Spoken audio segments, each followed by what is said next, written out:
Hello people. So yes, आज हम जानेंगे कम्युनिज्म के बारे में। कम्युनिज्म एक ऐसा वर्ड, एक ऐसी आइडियोलॉजी जिसको हम अक्सर सुनते हैं in various political and social conversation happening not only in India but world wide, because it is a global ideology. It in fact was penned down extensively as a result of industrial revolution in the 18th and 19th century in Europe. And then it was later adopted by Russia, the USSR. Yes, the USSR, the Soviet Union, collapsed in 1991 and communism since then is considered as a failed concept. But trust me, the ideology is far from over. So if you don't know much or anything about communism, you are at the right place. यहाँ पे हम शुरू से शुरुआत करेंगे and we'll trace the whole journey from what happened in the Industrial Revolution and how its effects culminated into the ideology of communism, till when it was adopted by Russia and how it dragged the whole world into an era of Cold War. Finally, we'll see why it turned out to be as dictatorial as the previous autocratic systems were. In fact, even worse. So watch the video till the very end. I'm sure you will have a better understanding by the end. Also, इस video में मैं कुछ processes और कुछ terminologies का use करूंगा जो हो सकता है goes off as a bouncer to you if you are listening it for the very first time. तो उन सभी टर्मिनोलॉजीज के ब्रेकडाउन्स के लिए you can visit my Insta page where you will find the nuances and the meaning to it. बाकी मोटा मोटा कहानी आपको यहीं समझ आ जाएगी. So let's start.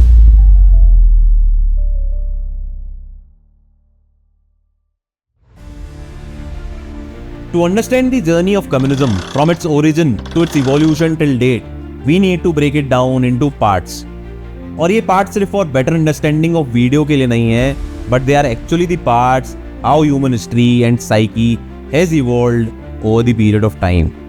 The parts are Industrial Revolution, the rise of communism, USSR, the failed experiment, where communism stands now. So before diving into the Industrial Revolution, 2 minute का आभार प्रकट करते हैं to the Industrial Revolution.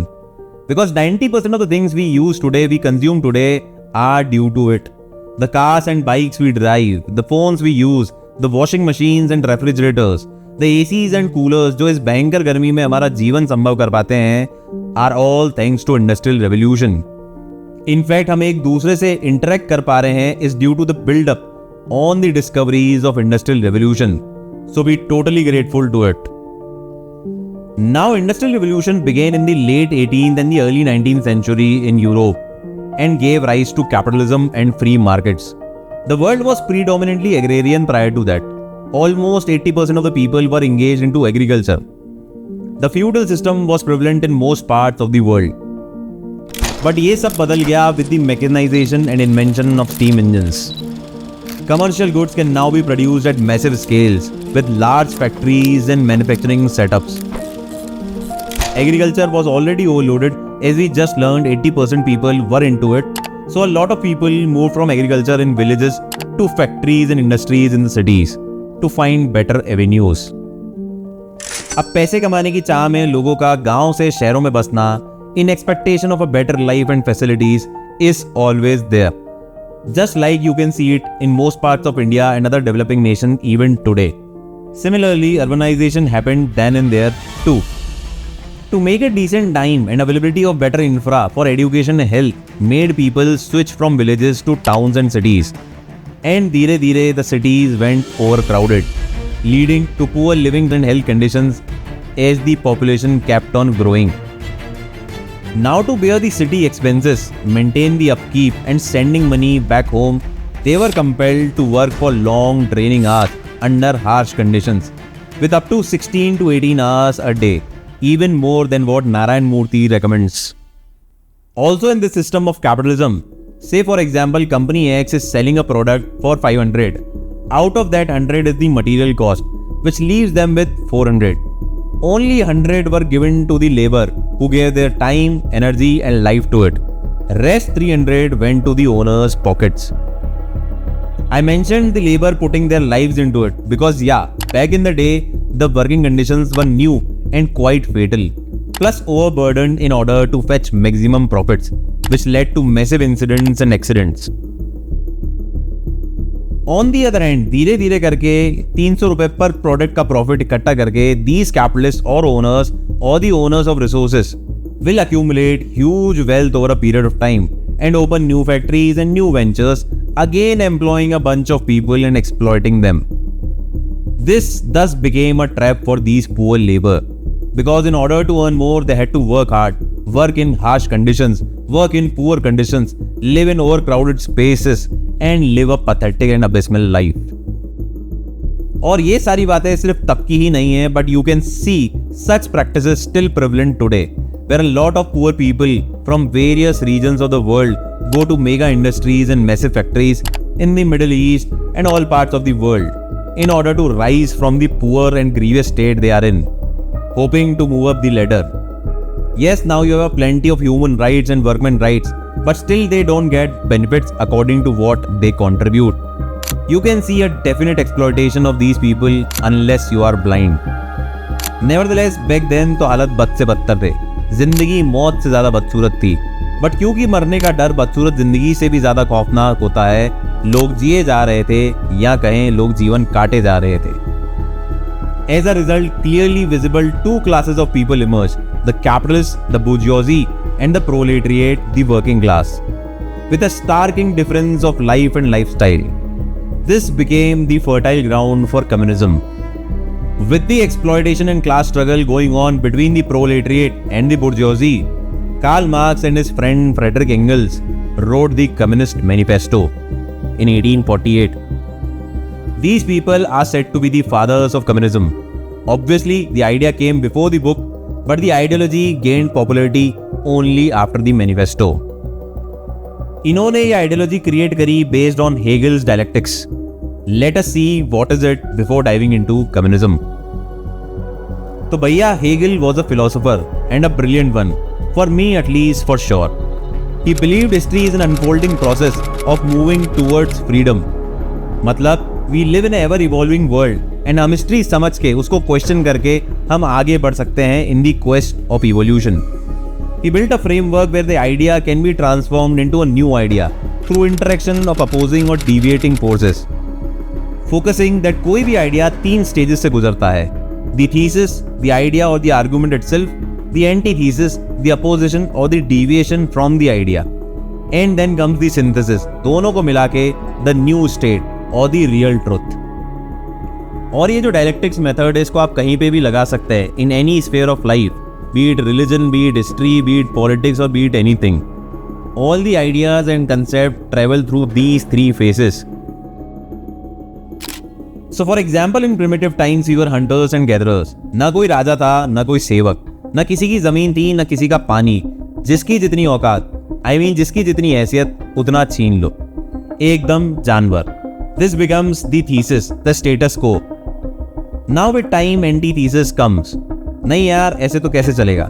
We have to have our community. इतने सारे लोगों में किस किस से लड़ोगे, किस किस को मारोगे. कोई तो अपना होगा, कोई तो पराया होगा, कोई तो अपनी लैंड होगी, कोई तो अपनी टेरिटरी होगी, कोई तो अपना कब्जा होगा. And then you have the synthesis, solution to it. Let's build groups and communities, defining their territories and protecting them.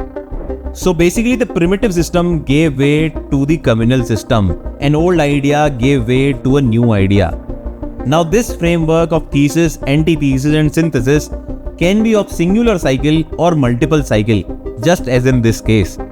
तो अब ये जो synthesis हुआ of communal system, it became the new thesis or the new status quo. And with time comes the antithesis to it. As who will lead the community? Who will lead the group? And should we stay in our lands only? What happens जब हमारे यहाँ के सारे resources और जानवर खत्म हो जाएंगे? Shouldn't we expand ourselves? Shouldn't we expand and conquer new areas?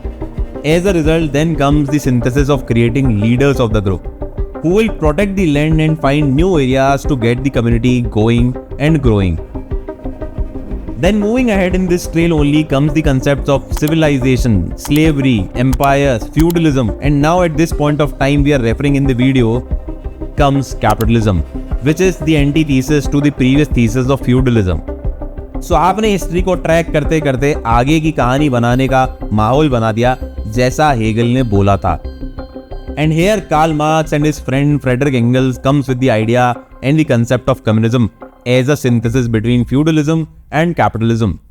So to break down, the whole fight under industrial revolution was a struggle between two major classes, one who had the resources, the bourgeoisie, and the other who were deprived of the resources and means of production, the proletariat. What happens if these means of production, resources, are distributed among the whole community? There will be no class struggle then. There will be no fight at all. And this will be the final evolution where human society as a whole has to reach. So they came up with an ideology of a classless and a stateless society, जहाँ सब कुछ community का होगा, with no private property and establishments. सब जरूरत अनुसार use करेंगे और सब हैसियत अनुसार कंट्रीब्यूट करेंगे. From each according to his ability, to each according to his needs. The famous communist tagline. But it is at least at that time, or even today in the current times, it is utopian, idealistic. क्योंकि जिनके पास at that point of time resources हैं, why would they let go of the resources? Power और पैसा कौन छोड़ता है? This was the loose hanging point in the ideology. However, for this he recommended a radical step of proletariat overthrowing the bourgeoisie, the people in power, by radical means. And this period will be called dictatorship of the proletariat. आम आदमी की तानाशाही. This overthrowing will be an organic takeover of the resources by the proletariat, which is bound to happen. And once they take control, they will distribute the resources among the community. And then everybody in the community, everybody in the world will be happy ever after. All will be hunky-dory then. So this was communism as a concept, as an ideology. Pretty interesting one. Now in the next part, we'll see what actually happened when Russia adopted it. And जिस communism को हम दवाई की तरह लाए थे to treat the class struggle, वो खुद एक जानलेवा बीमारी कैसे बन गया. The story is yet to end. So don't forget to subscribe to the channel for getting the update of the next rollout. Keep learning, keep growing.